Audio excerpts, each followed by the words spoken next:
What's up, people? It's Draft Authentic again, and this is part 2 of the top safeties of the 2019 NFL Draft. If this is your first time watching me, or it's first time watching the video, and you do know who I am, in the part 1, I talked about Chauncey Gardner-Johnson, Darnell Savage, Jonathan Abraham, Nasir Adderley, Mike Edwards, and Juan Thornhill as the top safeties. Now we're going to get into some more guys that I named in my last video. Some of the guys are going to be good. Some of the guys I'm going to think is going to be overrated. So you know what? Instead of wasting your time, let's just get straight into it.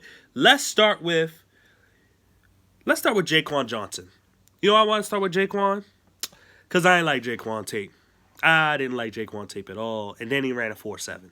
It is what it is. I shouldn't even really be talking about him, but I just wanted to put his name out there to say that, hey, I did watch him. I watched a lot of safeties this year. I watch a lot of players every year. And Jaquan is just not that guy. So let's start with the real guy that I want to talk about, and that is Deonte Thompson. Deonte Thompson was the best safety in this draft class. Once upon a time. Deonte Thompson, once upon a time, was a top 10 pick. Top 15, top 10. Something went wrong. I have no clue what it was. I'm still like blown away of what in the world happened. The first 4 games, this guy was beastly. I mean, he was there. And then I don't know if he quit. You can't. Yes, Alabama, you can't quit. I don't know what happened. He was one of the few guys that was a pure free safety that had some tackling ability. Sometimes he took kind of bad angles and stuff like that, but overall, he was a pretty solid guy. I think, and his range was the biggest thing. The way he can get to the ball and stuff like that. It was a little weird when just all of a sudden he went from Ed Reed to, and I'm not calling him Ed Reed. Heck no, he wasn't Ed Reed. But just to give you perspective, he went from pretty much like Ed Reed to like Mark Barron, I guess I can say. I don't even know what to say about him. It's one of the biggest mysteries for this draft class.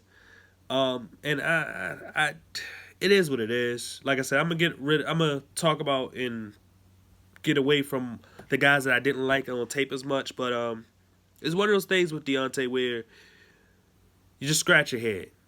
So, whatever. Anyway, the next person is Taylor Rapp. Taylor Rapp from Washington. Instinctive, yes. Ball hawk, yes. Is there anything else? Tackling, yeah. He's a pretty good tackler. He's got pretty good instincts. He's a ball hawk. Okay, so what's wrong? Speed. Speed is wrong. That 4.7 that he ran, whoa. And as crazy as that, I wasn't really surprised. I felt though he had instincts, but sometimes his speed actually derailed him from making certain plays. And you could tell on tape. You could tell that he's not really a cover guy. He's more of a guy that you will put in zone and let him kind of figure it out, watch the quarterback, and figure out what's going on. But that's technically the system that they play at Washington, which is, I would have to say, is a little bit alarming because, Washington has put out some pretty solid corners or defensive backs, period, but there's been some guys that University of Washington put out that haven't been that great. And Buda Baker is one guy that hasn't been as good as I thought he would be and stuff like that. And I think it has a lot to do with them playing in zone a lot, cover 3. And a guy like Taylor Rapp, it's not, I don't know what to say about him. Like, it's not working out most of the time in terms of, like I said, it's a zone coverage, but when they do play man, it's just not there when it comes to him. And his speed kind of limits him and his ability. He has to literally see it that quick. He can't see it this quick. He has to see it that quick for him to make the play because he's limited in his hips and his feet and his speed. But he is still very instinctive. He's still a smart player, and most of the time he gets the job done. So it is what it is. Next on the list will be Lucas Dennis, a guy that played great last year for Boston College. And this year, it was like a huge drop off. And it's like, what in the world happened?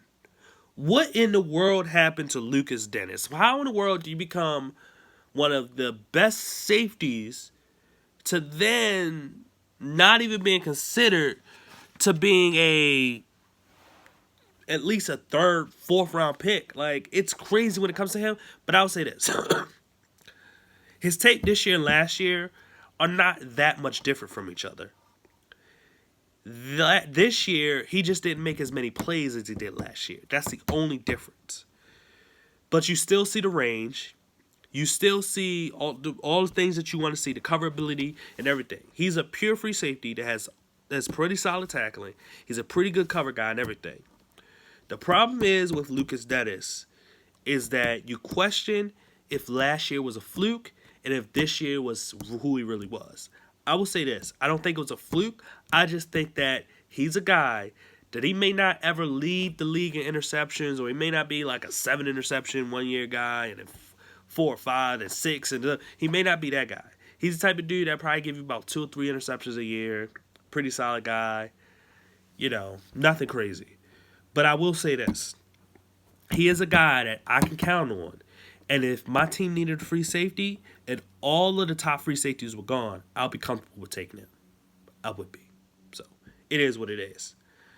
Next on the list is P.J. Locke. Nickel corner. Smart, instinctive nickel corner with speed limitations.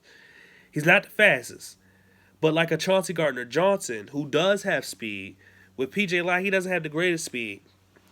They're very smart and they're very instinctive, and they have some ball hawking ability as well. They have ball skills. I wouldn't say ball hawk, I'd say ball skills. P.J. Locke is one of those guys where you'll probably draft him as a corner, and if he doesn't really work out, or if you need a safety in a pinch, he's the guy that you call on. He's the type of dude that if I'm a team, right, and I have 2 pretty good safeties, but I don't have great corners, and I decide to draft P.J. Locke to play my nickel corner, which he's not going to be out. He's going to be a nickel corner. If one of my safeties get hurt, you can easily slide him into the safety, whether it's free or strong. He's that guy. He's that guy who can do that. It's like Honey Badger, I guess you could say. It's like Chauncey Gardner-Johnson. You could just do it. Because it's easy and it makes sense. And with him already being smart, it's going to play a part into the way he see things. And he may be better at being in the box than he will probably being out as a free. But when you're in training camp, the team that drafts him has to make sure that they do play him at free and play him at strong in training camp, just to make sure that, hey, something happens, he's the pinch player. He's the guy to say, you know what? We can play our base defense, whether it's 4-3 or 3-4. You know, it's no nickel, it's just a 4-3 or 3-4. And because one of my safeties got hurt, we can put P.J. Locke out there, who's already a starter pretty much. So, it is what it is. Next on my list, we're going to talk about Imani Hooker. I love Imani Hooker. I was surprised by him and what he did, but I love Imani Hooker. He was a smart, instinctive, hard hitter, solid tackler. He was a box safety with some cover skills, and he trusts his eyes. A lot of times, guys don't trust what they see. He was one of the few guys that actually trust what he saw, and he went out there and he got it. He was one of the few safeties that I was watching that I said, wow, this dude's a lot better than what I thought he'll possibly be. Because he played for Iowa, and not to say Iowa doesn't put out good talent or anything like that, but it's not, you don't see it as consistent until what's happened recently with a lot of these guys coming out of that school. But I'm just shocked and surprised, like, oh wow, this guy's not as bad as I thought maybe he could be. And I think the other reason why I thought maybe he could be bad, because I saw some other safeties in the draft class that I wasn't big on. Like a Mike Bell, man, I just can't do it. I was frustrated watching him. But Imani Hooker, natural strong safety, natural box strong safety. And he's one of those guys like a cover 2. He's one of the guys I can put out there, cover deep half. He won't be the cover 1, cover the whole thing. He'll be cover deep half type safety. Cover 2, even cover 3. Maybe deep mid. Now, and the last player, the last safety that I'm going to talk about will be Marquise Blair. Marquise Blair is a torpedo, a big hitter, high energy, overly aggressive sometimes. A lot of times he's so overly aggressive that he misses the play when he's trying to come down and make the tackle. That's what happens so many times. So he can be a little overly aggressive. But he is a free safety type of player that can play in the box. He's a great tackler. He's really, really fast. And his range is pretty solid. He doesn't have the greatest range, but it's a pretty solid range. He's the type of safety that he could possibly be a strong safety, but because of his size, I wouldn't put him as a strong safety. I would definitely just keep him at the free safety position.